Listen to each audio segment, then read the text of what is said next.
Hi people, welcome to the channel. This one's a little bit different. It's not going to be focused on one subject. I'm going to do a bit of a round off actually of numerous things going on in the world at this moment. The reason being is any one of these could probably make a video in its own right, but for time reasons, I'm going to kind of condense them into one video and just very, very briefly touch on them and share a few of my thoughts about some of the things going on in the world right now. So bear with me, and of course, feel free to leave comments about any one of these issues. So there've been uh, there's been an extensive number of drone attacks in Ukraine overnight, including in Kiev. No casualties reported, but it shows that I think Russia's as determined as ever to destroy the spirit of the Ukrainian people and fulfill its objective, which seemingly is to totally extinguish Ukrainian sovereignty. And of course, their false claims of liberating Ukraine from Nazis. The thing that strikes me about this, and I'm only really touching on these issues, like I say, it's not for. I'm going to be covering other issues in this video, but what I think is striking right now is there is a growing sort of cynicism or a growing unease in the West from people who think that Ukraine should no longer be supported. The Biden administration and European governments, Sunak, Scholz, Macron, have obviously given extensive military aid to Ukraine. And although certainly in the European side of things there is very strong sense that that support will continue, at some point people will start asking questions: how long can this go on for?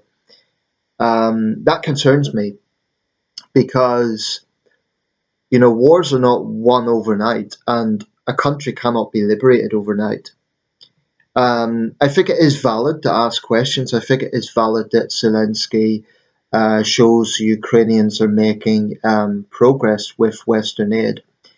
But this idea of, well, you have to prove this by a certain point, otherwise we're going to cut off aid, which some Republican contenders would seem to be musing, I think that's not realistic, and it's putting the Ukrainian government in a very, very difficult position. And it's oversimplifying a very complex thing. You know, think about the situation. Ukraine, yes, it's had a lot of support from the West, but it's a David and Goliath situation. Russia, despite its economy being seriously impacted by the sanctions, and of course they'll deny that, but the Russian economy is in a bad way. Despite tens of thousands of dead, they're as determined as ever, or I should say the Putin regime is as determined as ever. The thing that concerns me about all of this is not just the fatigue in the sense that maybe there'll be growing public demands for an end to support, but, and by the way, I don't say that everyone who is saying that is a Putin apologist. I don't think that's the case. Even Ukraine's allies and individuals who are sympathetic to Ukraine are asking these questions. But what is obvious is the Putin shills, those people who turn up on videos, and I've just seen it on a BBC report, and they're almost gloating about these attacks on Ukraine. I think it's disgusting that this country is facing its darkest hours, and there's people gloating about the deliberate targeting of civilians. Unfortunately, Putin's propaganda still poisons the internet. It's still out there, and it's still I think is reprehensible. Now, if it's from Russian sources, that's not surprising. But what I find particularly, and I won't talk too much about this because I want to talk about other things, but what I find particularly reprehensible is Western publications or Western outlets like The Hill, the centre-left American publication, which basically just parrots the Kremlin's narrative. Victim blames, basically blames Ukraine for its own invasion. I mean, that's sick. And I really have no respect for Western shills for Putin. In fact, I've got contempt for them, to be quite blunt about it. Anyway, that's the situation in Ukraine. That is a war that is very far from over. Now, the war that, of course, has got the main traction in the last month, the war in the Middle East, the latest news there is that some hostages have been released, but it's only a trickling number. I believe 13 from Gaza and 39 Palestinians released from Israeli prisons. Um, it's better than nothing. It's a little bit of joy for relatives on both sides, but it's there's still well over 100 people held captive by Hamas. Um, I note that the Belgian and Spanish prime ministers made a speech in Cairo in which they denounced the high number of civilian casualties in Gaza, and they directly criticised Israel for that. But they also very clearly said, and the speech was in English, just watched it, they also clearly said Israel's right to defend itself. Israel hasn't responded well to this. They've summoned the ambassadors. I honestly think Israel's going about this the wrong way.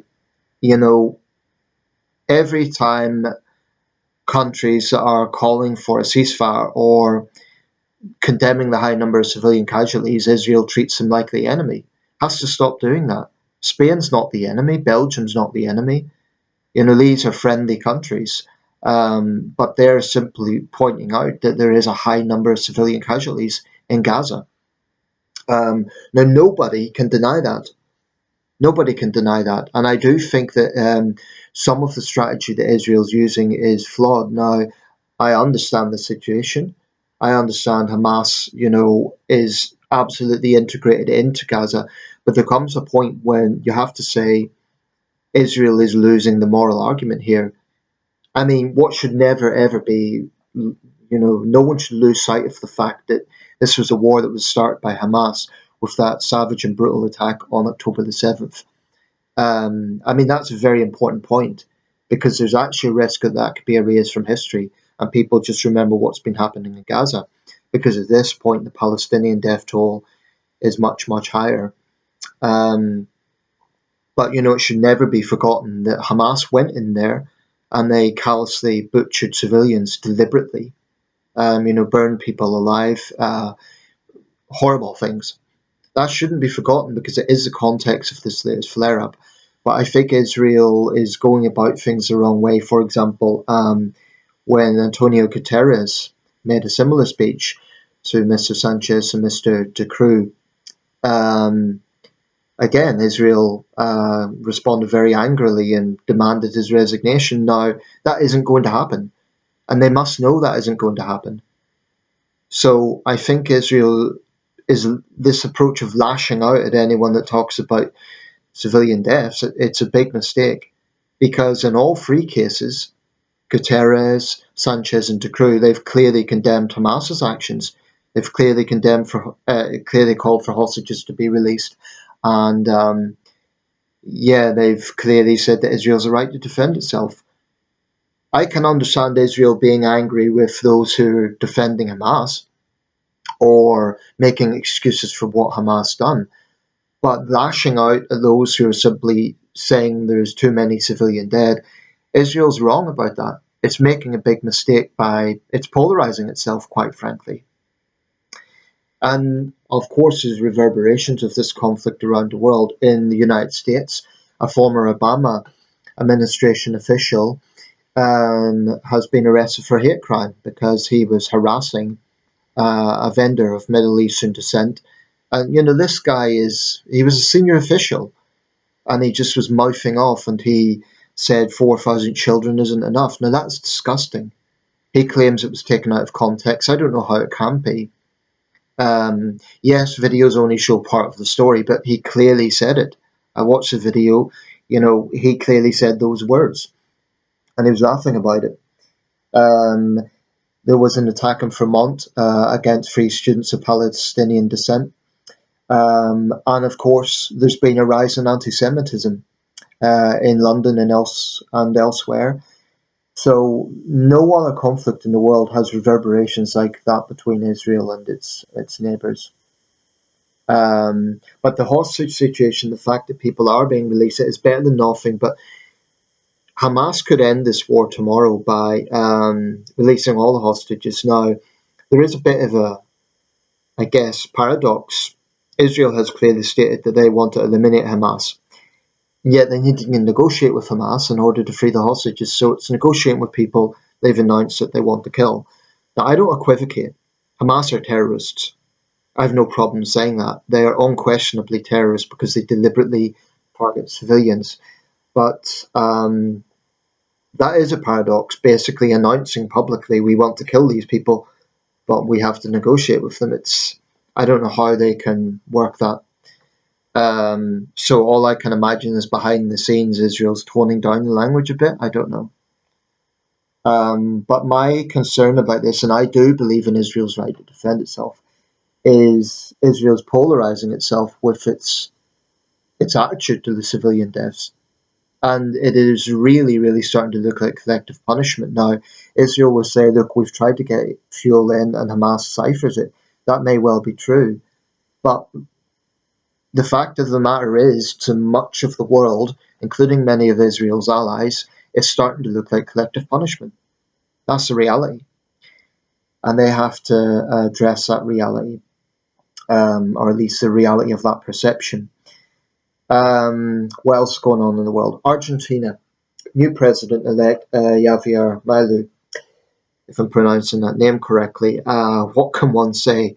Yet another mini Trump. I don't think the guy will last very long. I think he's a quick fix. From what I know of him, I don't think he's a serious character. But he is now president of Argentina. Of course, he's done the routine thing that every Argentine president does. He's talking about reclaiming Las Malvinas, the Falklands. Well, as a British citizen, call me biased, but the fact of the matter is 99.9% of the islanders see themselves as British. Buenos Aires has to respect the sovereignty of the islanders. Now, Argentina is in a very bad way. 40% of the country is in poverty. That's chronic. Milei is a pretty toxic figure. Not only some of his positions extreme, he wants to, for example, legalize the organ market. He famously, wielded this chainsaw to talk about, to kind of send out the message this is what he would do with the economy. I don't think there's anything wrong with a character in politics, but Milei is potentially dangerous. We'll see what happens. I don't envy Argentines. I think it was sort of the lesser of two evils, that sort of choice. In the Netherlands, Geert Wilders, his party has apparently done very well in legislative elections. Now, I must be honest, my knowledge of the inner workings of Dutch politics is not great. So I don't know if Wilders I should say, is now lined up to be the next Dutch Prime Minister. Mark Rutte is kind of seen as the Netherlands' Tony Blair. He's a serial winner, long-serving Prime Minister, centrist figure.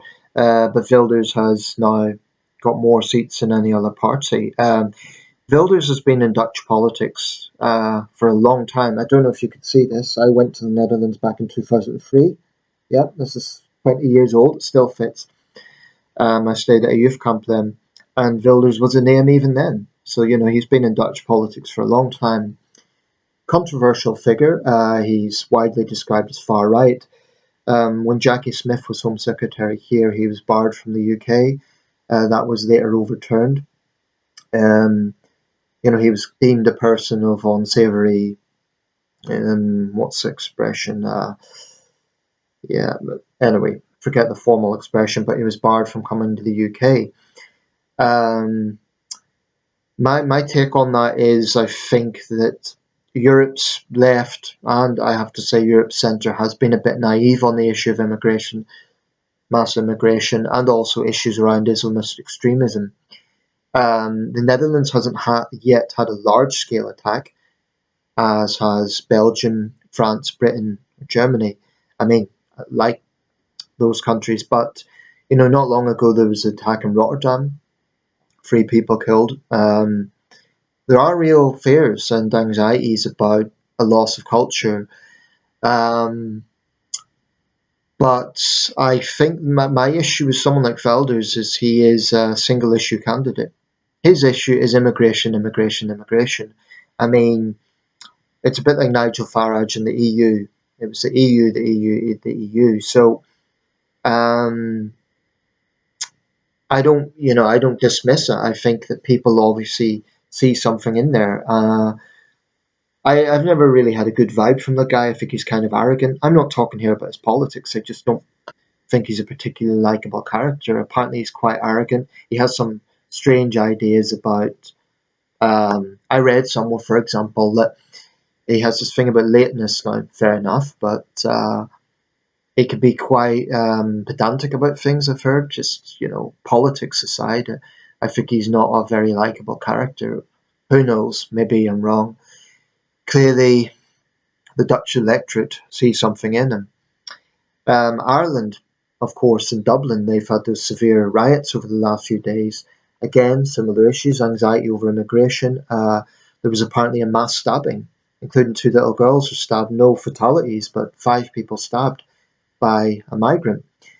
Well, my take on that is there was anger. There was anger at the Gardaí, anger at the government, but for anyone condoning that, my question is, well, are you going to condone, a mob burning trams and smashing shops?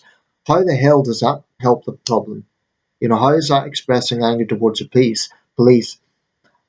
That's a problem I have with this mob mentality. I mean, by all means, anger might be legitimate. Demands for accountability, demands for justice. I get all of that. But it's a little bit like the rioting in northwest England over migrants at hotels and allegations that they'd spoken to underage girls and that sort of thing. Sometimes also there needs to be caution that there isn't rumours that start these things. Now, I'm not saying that's what happened in Dublin. There was an actual stabbing in Dublin, but I've no sympathy with rioting. I've no sympathy with burning trams because in the end, it's Irish taxpayers that'll have to foot the bill for that. What else is going on around the world? In India, Uttarakhand state, tunnels collapsed. I understand the 41 workers that are still alive. It kind of reminds me of, the Chilean miners or the boys in the cave in Thailand in 2018. It's one of those human interest stories, and let's hope all the workers can be released, freed. And I'm sure there's other things going on, but I'll round it up for there.